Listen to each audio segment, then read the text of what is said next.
These are the hidden physics that make your brake lights turn on before you actually start braking, and this split-second timing difference prevents hundreds of thousands of crashes every year. When you press your brake pedal, your brake lights illuminate instantly, but your car doesn't begin to slow down for another fraction of a second. This isn't a design flaw, it's one of the most brilliant safety features ever engineered into automobiles. Every time you touch your brake pedal, you're participating in a carefully choreographed sequence that unfolds in milliseconds. Your foot contacts the pedal, the brake light switch activates, red lights flash behind you, and only then do your actual brakes begin to engage. This timing gap, measured in tenths of seconds, creates a critical warning window that has saved millions of lives.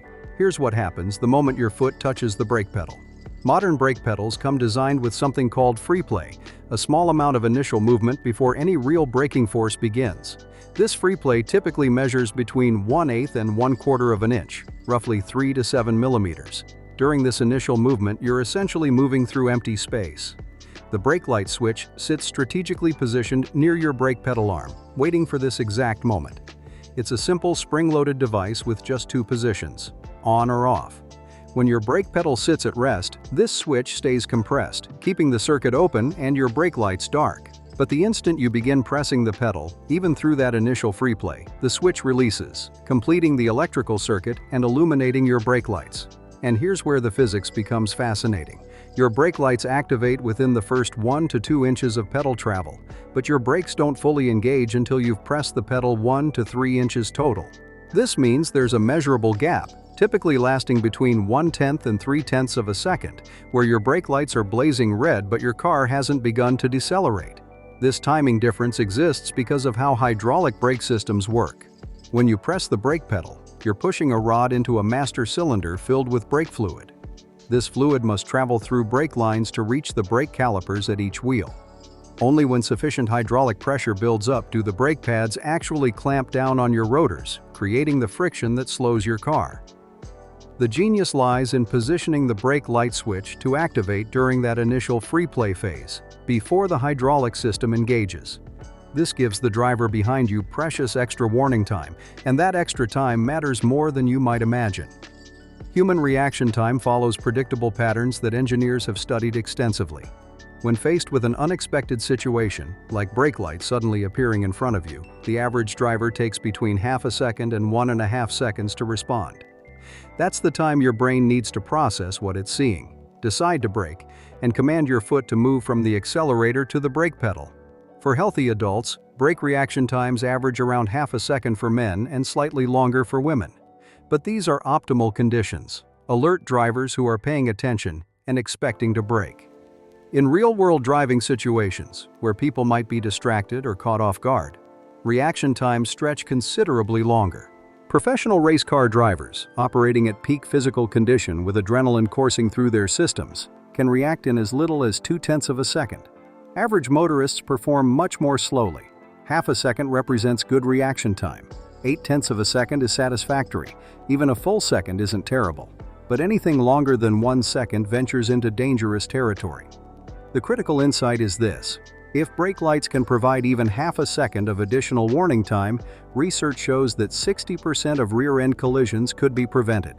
Provide a full extra second of warning, and 90% of rear-end crashes become avoidable. These aren't theoretical numbers. Rear-end collisions represent between 25 and 37% of all crashes on American highways, depending on which database you consult. The Department of Transportation estimates that 90% of rear-end collisions could be prevented if the trailing vehicle had just 1 extra second of warning. This understanding led to one of the most important automotive safety innovations of the 1980s, the Center High Mounted Stop Lamp, known as CHMSL. The story begins with a landmark experiment conducted in 1974 using San Francisco taxicabs. Researchers equipped some taxis with center-mounted brake lights that not only activated with the brake pedal but pulsed at rates that increased with deceleration force. The results were stunning.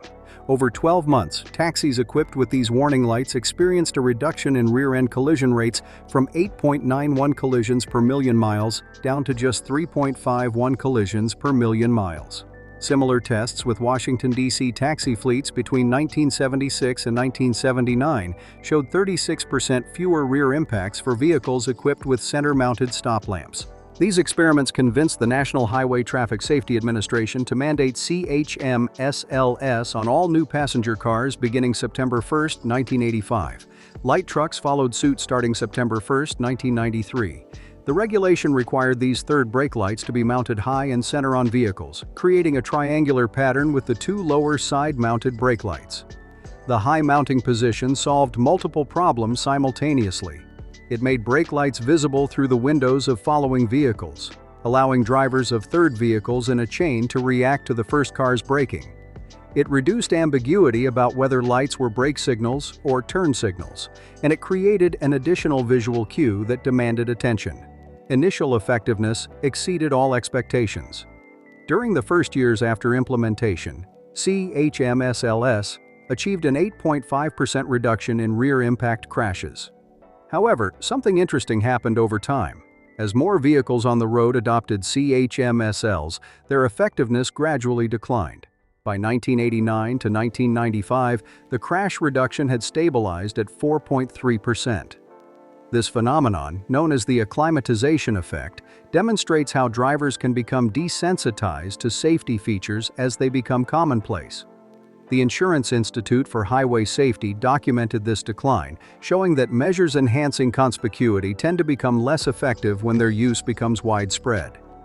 Even at the reduced effectiveness level of 4.3%, CHM-SLS prevent between 92,000 and 137,000 police-reported crashes annually, along with 58,000 to 70,000 non-fatal injuries. The annual property damage savings exceed $655 million in 1994 dollars. Modern automotive technology continues pushing these boundaries. Advanced brake light systems can now reduce driver response times by up to half a second compared to standard brake lights. Some systems activate hazard lights during emergency braking situations, providing even more conspicuous warnings. Automatic emergency braking systems represent the latest evolution in this safety progression.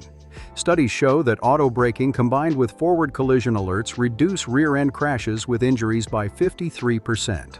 For pickup trucks specifically, auto braking caused rear-end accidents to decrease by 43%. Yet the fundamental principle remains unchanged. Early warning saves lives. That split-second gap between brake light activation and actual braking continues to provide crucial reaction time for following drivers. Forensic investigators can even determine whether brake lights were illuminated during accidents by examining broken bulb filaments. Filaments that were hot and glowing at impact break differently than cold, unlit filaments, providing evidence about driver actions in the moments before collision. The next time you press your brake pedal, remember that you're participating in a safety system refined through decades of research and millions of real-world miles. That instant when your brake lights flash on before your car begins slowing isn't a glitch.